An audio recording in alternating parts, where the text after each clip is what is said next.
नमस्कार किसान दोस्तों, स्वागत है आपका हमारे YouTube चैनल में।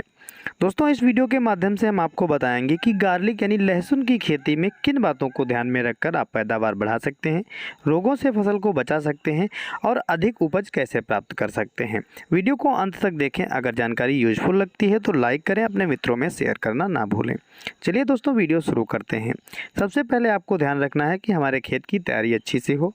तैयारी जब कर रहे हों, लास्ट जुताई के समय उसमें कंपोस्ट गोबर की खाद जरूर मिलाएं या फिर मुर्गी की खाद यानी पोल्ट्री फार्म को भी आप इस समय मिलाकर दे सकते हैं अगर कंपोस्ट खाद आपके पास नहीं है। इसके बाद आता है सही बीज का चयन। तो बीज हमेशा विश्वसनीय कंपनी से खरीदें, सही बीज का चयन करें। अगर आप पिछले गत वर्षों में जो बीज लगा रहे हैं उसी खेत में अगर आप चयन कर रहे हैं कि हमें लहसुन की खेती करनी है, तो बीज की वैरायटी को अगर आप बदलते हैं तो बेहतर उपज मिलती है। क्योंकि एक ही जो वैरायटी का बीज होता है, एक ही भूमि पर कई बार उगाने से उसके पोषक तत्वों की कमी हो जाती है, जिसके कारण उसका कंद अच्छे से नहीं बैठ पाता है। तो बीज को आप बदलाव करके भी चेक कर सकते हैं, या फिर आप बीज वहीं रखें। अगर आपके लिए वो परफेक्ट बीज है तो आप जगह को अगर बदल देते हैं, स्थान को, खेत को बदल देते हैं, मिट्टी बदल जाएगी तो काफ़ी अच्छा आप उपज ले पाएंगे। इसके बाद आता है बीज जो हम लिए हैं उसका बीज उपचार।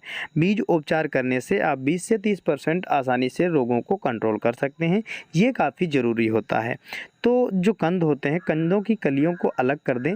2-3 दिन पहले जब बुआई करने जा रहे हैं उससे पहले कलियों को अलग करने के बाद बीज उपचार करें। इसके लिए आप प्रोवैक्स जो 20 FF आती है यानी कार्बोक्सिन 17.5% और थीरम 17.5% को आप करीब, अगर 1 एकड़ की बात की जाए तो 250 किलो अगर बीज ले रहे हैं तो उसमें आप 250 ml मिलाकर, और दोनों को जैसे हमने बताया है, इसको कार्बोक्सिन और थीरम को दोनों को मिलाकर आप डाल सकते हैं। कि अगर आप साधारण बिजाई कर रहे हैं या करने वाले हैं तो उसको छोड़ करके अगर आप बेड बनाकर बीज की बिजाई करते हैं तो और अधिक पैदावार मिलेगी और कंद काफ़ी बड़े होंगे।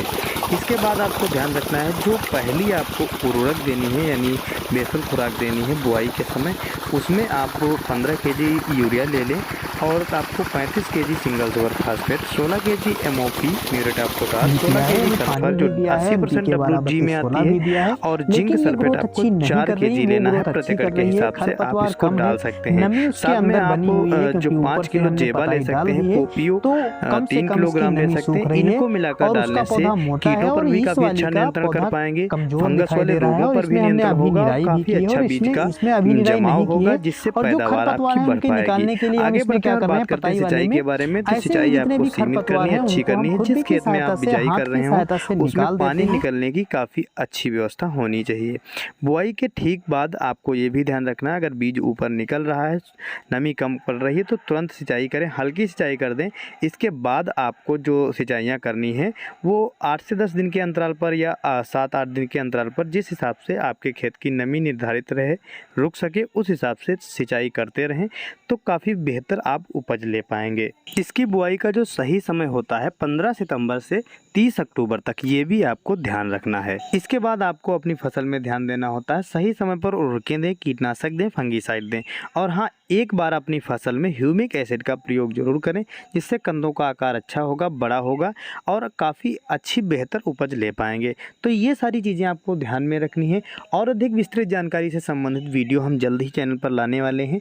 भविष्य में जितनी भी समस्याएं हैं, जितने भी तरीके हैं, जितनी भी उर्वरकें हैं, उनके बारे में मैं वीडियो लाता रहूँगा। इसलिए चैनल को सब्सक्राइब कर लें और घंटी के निशान को जरूर दबाएँ। जानकारी यूजफुल लगी हो तो लाइक करें, अपने मित्रों में शेयर जरूर करें। धन्यवाद।